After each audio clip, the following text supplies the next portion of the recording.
ओम श्री विष्णवे नमः। ओम बृहस्पते नमः। आप सभी का हमारे YouTube चैनल पर हार्दिक स्वागत है। समस्त मनोकामनाओं को पूर्ण करने वाली आज आइए सुने बृहस्पतिवार व्रत की पौराणिक कथा। भारतवर्ष में एक प्रतापी और दानी राजा राज्य करता था। वह नित्य गरीबों और ब्राह्मणों की सहायता करता था। ये बात उसकी रानी को अच्छी नहीं लगती थी। वह न ही गरीबों को दान देती, न ही भगवान का पूजन करती थी और राजा को भी दान देने से मना किया करती थी। एक दिन राजा शिकार खेलने वन को गए हुए थे तो रानी महल में अकेली थी। उसी समय बृहस्पति देव साधु वेश में राजा के महल में भिक्षा के लिए गए और भिक्षा मांगी। रानी ने भिक्षा देने से इनकार किया और कहा, हे साधु महाराज, मैं तो दान पुण्य से तंग आ गई हूँ। मेरे पति सारा धन लुटाते रहते हैं। मेरी इच्छा है कि हमारा धन नष्ट हो जाए, फिर ना रहेगा बांस, ना बजेगी बांसुरी। साधु ने कहा, देवी तुम तो बड़ी विचित्र हो। धन संतान तो सभी चाहते हैं, पुत्र और लक्ष्मी तो पापी के घर भी होने चाहिए। यदि तुम्हारे पास अधिक धन है तो भूखों को भोजन दो, प्यासों के लिए प्याऊ बनवाओ, मुसाफिरों के लिए धर्मशालाएं खुलवाओ। जो निर्धन अपनी कुंवारी कन्याओं का विवाह नहीं कर सकते उनका विवाह करा दो। ऐसे और कई काम हैं जिनके करने से तुम्हारा यश लोक और परलोक में फैलेगा। परंतु रानी पर उपदेश का कोई प्रभाव न पड़ा। वह बोली, महाराज आप मुझे कुछ ना समझाएं। मैं ऐसा धन नहीं चाहती जो हर जगह बांटती फिरूं। साधु ने उत्तर दिया, यदि तुम्हारी ऐसी इच्छा है तो तथास्तु। तुम ऐसा करना कि बृहस्पतिवार को घर लीप कर पीली मिट्टी से अपना सिर धोकर स्नान करना, भट्ठी चढ़ाकर कपड़े धोना। ऐसा करने से आपका सारा धन नष्ट हो जाएगा। इतना कहकर वह साधु महाराज वहाँ से अलोप हो गए। साधु के अनुसार कई बातों को पूरा करते हुए रानी को केवल 3 बृहस्पतिवार ही बीते थे कि उसकी समस्त धन संपत्ति नष्ट हो गई। भोजन के लिए राजा का परिवार तरसने लगा। तब एक दिन राजा ने रानी से बोला कि हे रानी, तुम यहीं रहो, मैं दूसरे देश को जाता हूँ, क्योंकि यहाँ पर सभी लोग मुझे जानते हैं, इसलिए मैं कोई छोटा कार्य नहीं कर सकता। ऐसा कहकर राजा परदेश चला गया। वहाँ वह जंगल से लकड़ी काट कर लाता और शहर में बेचता। इस तरह वह अपना जीवन व्यतीत करने लगा। इधर राजा के परदेश जाते ही रानी और दासी दुखी रहने लगी। एक बार जब रानी और दासी को 7 दिन तक बिना भोजन के रहना पड़ा तो रानी ने अपनी दासी से कहा, हे दासी, पास ही के नगर में मेरी बहन रहती है, वह बड़ी धनवान है। तू उसके पास जा और कुछ ले आ, ताकि थोड़ी बहुत गुजर बसर हो जाए। दासी रानी की बहन के पास गई। उस दिन गुरुवार था और रानी की बहन उस समय बृहस्पतिवार व्रत की कथा सुन रही थी। दासी ने रानी की बहन को अपनी रानी का संदेश दिया, लेकिन रानी की बड़ी बहन कोई उत्तर नहीं दिया। जब दासी को रानी की बहन से कोई उत्तर नहीं मिला तो वह बहुत दुखी हुई और उसे क्रोध भी आया। दासी ने वापस आकर रानी को सारी बात बता दी। सुनकर रानी ने अपने भाग्य को कोसा। उधर रानी की बहन ने सोचा कि मेरी बहन की दासी आई थी, परंतु मैं उससे नहीं बोली, इससे वह बहुत दुखी हुई होगी। कथा सुनकर और पूजन समाप्त करके वह अपनी बहन के घर आई और कहने लगी, हे बहन, मैं बृहस्पतिवार का व्रत कर रही थी। तुम्हारी दासी मेरे घर आई थी, परंतु जब तक कथा होती है तब तक ना तो उठते हैं और ना ही बोलते हैं, इसलिए मैं नहीं बोली। कहो दासी, क्यों गई थी? रानी बोली, बहन तुमसे क्या छिपाऊं, हमारे घर में खाने तक को अनाज नहीं था। ऐसा कहते कहते रानी की आंखें भर आईं।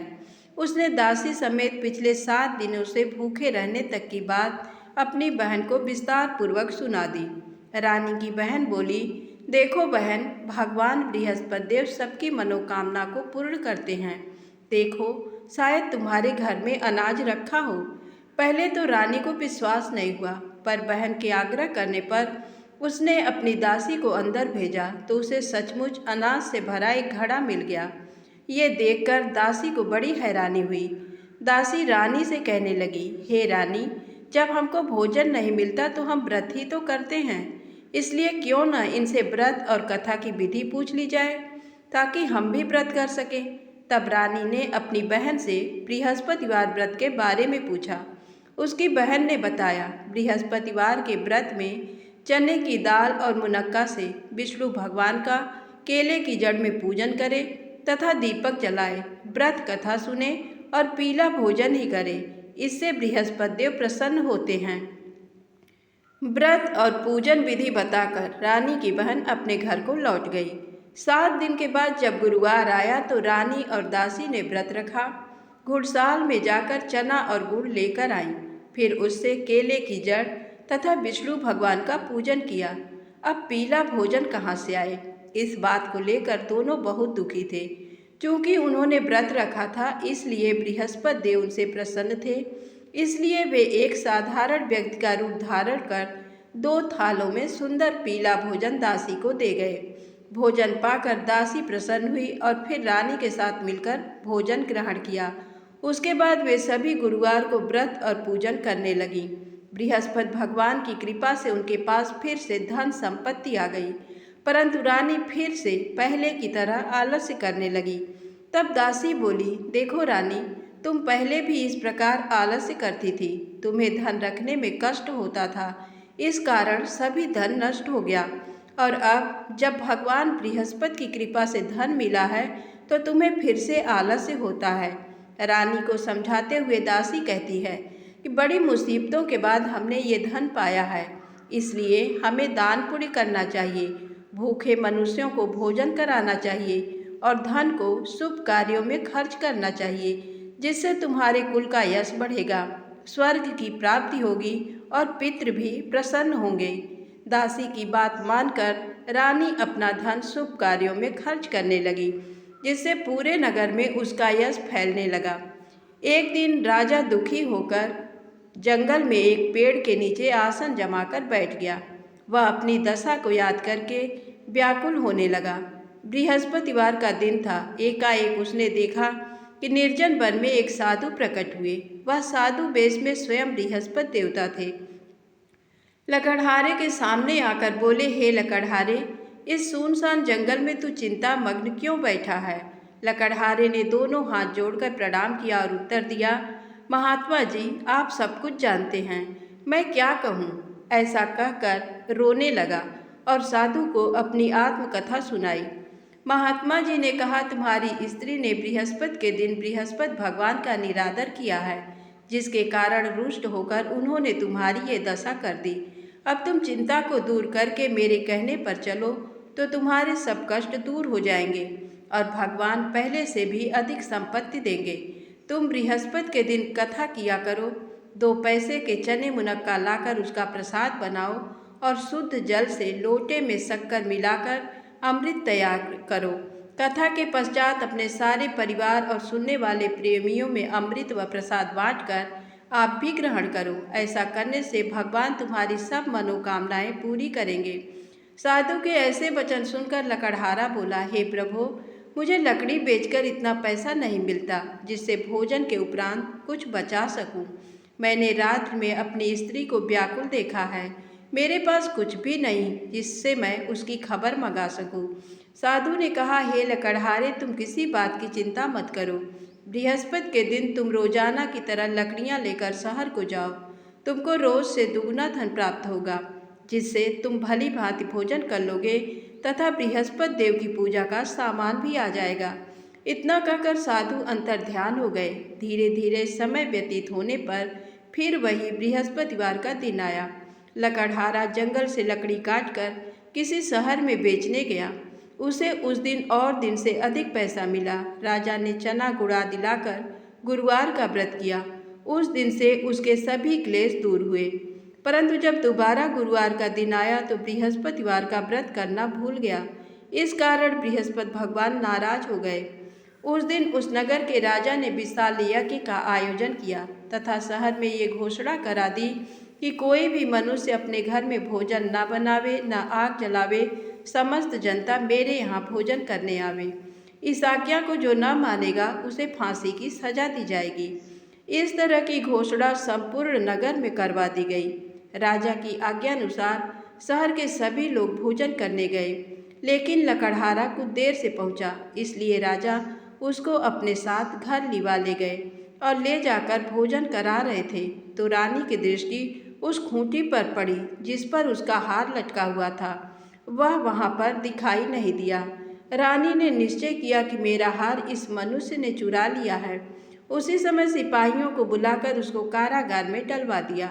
जब लकड़हारा कारागार में पड़ गया और बहुत दुखी होकर विचार करने लगा कि न जाने कौन से पूर्व जन्म के कर्म से मुझे ये दुख प्राप्त हुआ है, और उसी साधु को याद करने लगा जो कि जंगल में मिला था। उसी समय तत्काल बृहस्पति देव साधु के रूप में प्रकट हुए और उसकी दशा को देखकर कहने लगे, अरे मूर्ख, तूने बृहस्पति देव की कथा नहीं करी, इस कारण तुझे दुख प्राप्त हुआ है। अब चिंता मत कर।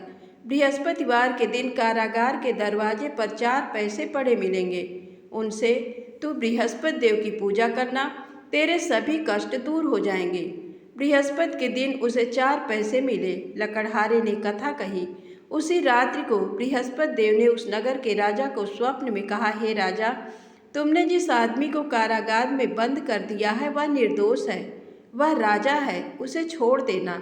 रानी का हार उसी खूंटी पर लटका है। अगर तू ऐसा नहीं करेगा तो मैं तेरे राज्य को नष्ट कर दूंगा। इस तरह रात्रि के स्वप्न को देखकर राजा प्रातःकाल उठा और खूंटी पर हार देखकर लकड़हारे को बुलाकर क्षमा मांगी तथा लकड़हारे को योग्य सुंदर वस्त्र आभूषण देकर विदा कर दिया। बृहस्पति देव की आज्ञा अनुसार लकड़हारा अपने नगर को चल दिया। राजा जब अपने नगर के निकट पहुंचा तो उसे बड़ा आश्चर्य हुआ। नगर में पहले से अधिक बाग, तालाब, कुएं तथा बहुत सी धर्मशाला, मंदिर आदि बन गए हैं।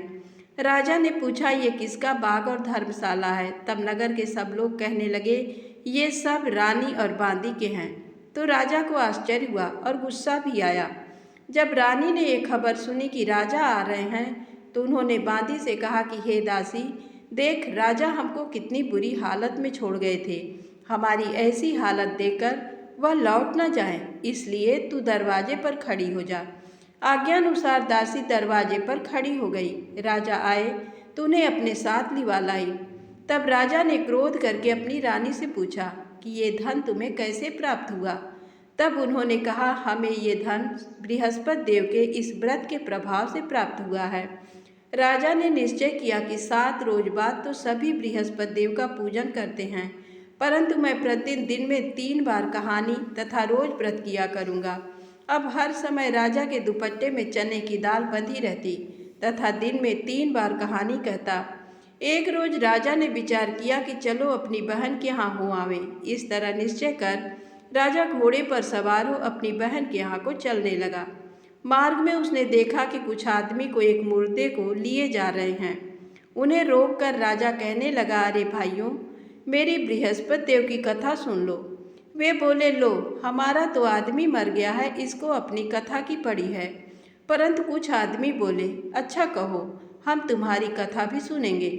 राजा ने दाल निकाली और जब कथा आधी हुई थी कि मुर्दा हिलने लग गया, और जब कथा समाप्त हो गई तो राम राम करके मनुष्य उठकर खड़ा हो गया। आगे मार्ग में उसे एक किसान खेत में हल चलाता मिला। राजा ने उसे देख और उससे बोले, अरे भैया, तुम मेरी बृहस्पतिवार की कथा सुन लो। किसान बोला, जब तक मैं तेरी कथा सुनूंगा तब तक 4 हरैया जोत लूँगा। जा अपनी कथा किसी और को सुनाना। इस तरह राजा आगे चलने लगा। राजा के हटते ही बैल पछाड़ खाकर गिर गए तथा किसान के पेट में बड़ी जोर का दर्द होने लगा। उस समय उसकी माँ रोटी लेकर आई। उसने जब यह देखा तो अपने पुत्र से सब हाल पूछा और बेटे ने सभी हाल कह दिया। तो बुढ़िया दौड़ी दौड़ी उस घुड़सवार के पास गई और उससे बोली कि मैं तेरी कथा सुनूंगी, तू अपनी कथा मेरे खेत पर चलकर ही कहना। राजा ने बुढ़िया के खेत पर जाकर कथा कही, जिसके सुनते ही वह बैल उठ खड़े हुए तथा किसान के पेट का दर्द भी बंद हो गया। राजा अपनी बहन के घर पहुंचा। बहन ने भाई की खूब मेहमानी की। दूसरे रोज प्रातःकाल राजा जगा तो वह देखने लगा कि सब लोग भोजन कर रहे हैं। राजा ने अपनी बहन से कहा, ऐसा कोई मनुष्य है जिसने भोजन नहीं किया हो? मेरी बृहस्पतिवार की कथा सुन ले। बहन बोली, हे भैया, ये देश ऐसा ही है कि पहले यहाँ लोग भोजन करते हैं, बाद में अन्य काम करते हैं। अगर कोई पड़ोस में हो तो देख आऊं। वह ऐसा कहकर देखने चली गई, परंतु उसे कोई ऐसा व्यक्ति नहीं मिला जिसने भोजन न किया हो। अतः वह एक कुम्हार के घर गई, जिसका लड़का बीमार था। उसे मालूम हुआ कि उनके यहाँ 3 रोज से किसी ने भोजन नहीं किया है। रानी ने अपने भाई की कथा सुनने के लिए कुम्हार से कहा। वह तैयार हो गया। राजा ने जाकर बृहस्पतिवार की कथा कही, जिसको सुनकर उसका लड़का ठीक हो गया। अब तो राजा की प्रशंसा होने लगी। एक रोज राजा ने अपनी बहन से कहा कि हे बहन, हम अपने घर को जाएंगे, तुम भी तैयार हो जाओ। राजा की बहन ने अपनी सास से कहा। सास ने कहा, हाँ चली जा, परंतु अपने लड़कों को मत ले जाना, क्योंकि तेरे भाई के कोई औलाद नहीं है। बहन ने अपने भैया से कहा, हे भैया, मैं तो चलूँगी, पर कोई बालक नहीं जाएगा। राजा बोला, जब कोई बालक नहीं चलेगा तब तुम ही क्या करोगी। बड़े दुखी मन से राजा अपने नगर को लौट आया। राजा ने अपनी रानी से कहा, हम निर्वंशी हैं, हमारा मुंह देखने का धर्म नहीं है और कुछ भोजन आदि नहीं किया। रानी बोली, हे प्रभु, बृहस्पति देव ने हमें सब कुछ दिया है, वह हमें औलाद अवश्य देंगे। उसी रात को बृहस्पति देव ने राजा से स्वप्न में कहा, हे राजा, उठ, सभी सोच त्याग दे, तेरी रानी गर्भ से है। राजा की ये बात सुनकर बड़ी खुशी हुई। 9वें महीने में उसके गर्भ से एक सुंदर पुत्र पैदा हुआ। तब राजा बोला, हे रानी, स्त्री बिना भोजन के रह सकती है, पर बिना कहे नहीं रह सकती। जब मेरी बहन आए तुम उससे कुछ कहना मत। रानी ने सुनकर हाँ कर दिया। जब राजा की बहन ने यह शुभ समाचार सुना तो वो बहुत खुश हुई तथा बधाई लेकर अपने भाई के यहाँ आई। तभी रानी ने कहा, घोड़ा चढ़कर तो नहीं आई, गधा चढ़ी आई। राजा की बहन बोली, भाभी, मैं इस प्रकार न कहती तो तुम्हें औलाद कैसे मिलती। बृहस्पति देव ऐसे ही हैं, जैसी जिनके मन में कामनाएं हैं सभी को पूर्ण करते हैं। जो सद्भावना पूर्वक बृहस्पतिवार का व्रत करता है एवं कथा पढ़ता है अथवा सुनता है, दूसरों को सुनाता है, बृहस्पति देव उसकी सभी मनोकामना पूर्ण करते हैं। बोलो बृहस्पति भगवान की जय।